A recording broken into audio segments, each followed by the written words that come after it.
beautiful face while you're tied up and helpless," he said quietly before he leaned down and kissed her.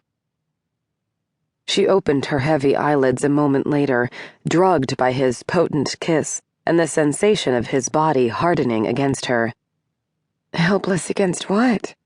she murmured next to his plucking lips. "Helpless to resist me." "But I don't want to resist you. You know that," she managed between kisses, her body melting against him as he leaned over her, demanding every existing modicum of her attention. He lifted his head and his hand slid down her arm. He grasped her hand and led her toward the bed. "The ropes will just reassure me," he replied. "Ropes?" Francesca asked, dazed. He'd used cuffs to bind her during foreplay and sex, and padded restraints and whatever else he might improvise with on the spur of the moment, including his own hands. But ropes? "Don't worry," he said once he'd led her to the edge of the bed and encouraged her to sit. He leaned down and nibbled at her lips fleetingly. But convincingly, Francesca decided. "The ropes are made of silk. Do you think I'd ever put anything next to your beautiful skin that would mar it?" he asked near her ear a moment later, his low, rough voice causing goosebumps to rise along her nape. She just stared up at him, enraptured by his small, Ian smile. Less than 10 minutes later, she lay completely nude, horizontally at the foot of the large, luxurious four-poster bed, her hips at the corner and her torso along the bottom edge. She'd watched in amazement and growing arousal as Ian had meticulously and knowingly bound her wrists to her calves in an elaborate, precise design of black silk rope twists and knots. She lay on her back, her knees bent toward her chest, her thighs spread wide. He'd instructed her initially to hold her calves, the pressure of her gripping hands pressing her folded legs into her body. Then he'd begun to bind her, forearms to calves, and then calves to thighs.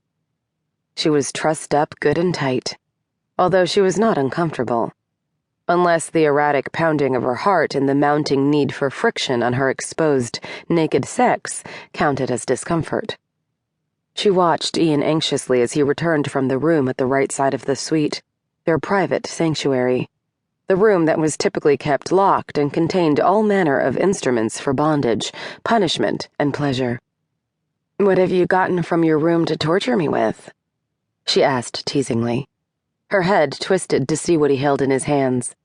She saw little, however, with his body blocking what he set on the top of a bureau. He turned toward her, still completely dressed.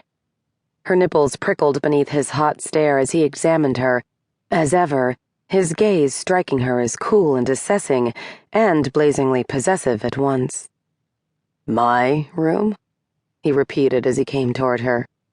Her clit twanged in conditioned excitement when she saw the small pot of cream he held in his hand. It was the clitoral stimulant that he always rubbed on her when he was doing something new to her, something challenging. Francesca had dubbed it a wicked cream because it was known to make her want in ways she'd never before imagined. It was known to make her beg. "Yes. Who else would the room belong to?" she asked distractedly. "You, of course," he said, holding her stare and untwisting the cap of the cream. She watched his every move with tight concentration as he dipped a thick finger into the little pot, a dull ache mounting in her by the second.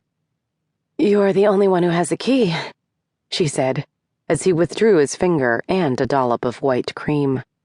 He placed a knee on the trunk at the foot of the bed and leaned over her supine, bound form. "Therefore, it is yours." "I control the room, yes," he said, reaching. She lifted her head off the mattress, holding her breath as he neared her spread pussy, her mouth watering uncontrollably, her nipples tightening into almost painfully hard points. He'd conditioned her body so exquisitely. "But the room exists for your pleasure," he continued. She gasped, and her head fell back.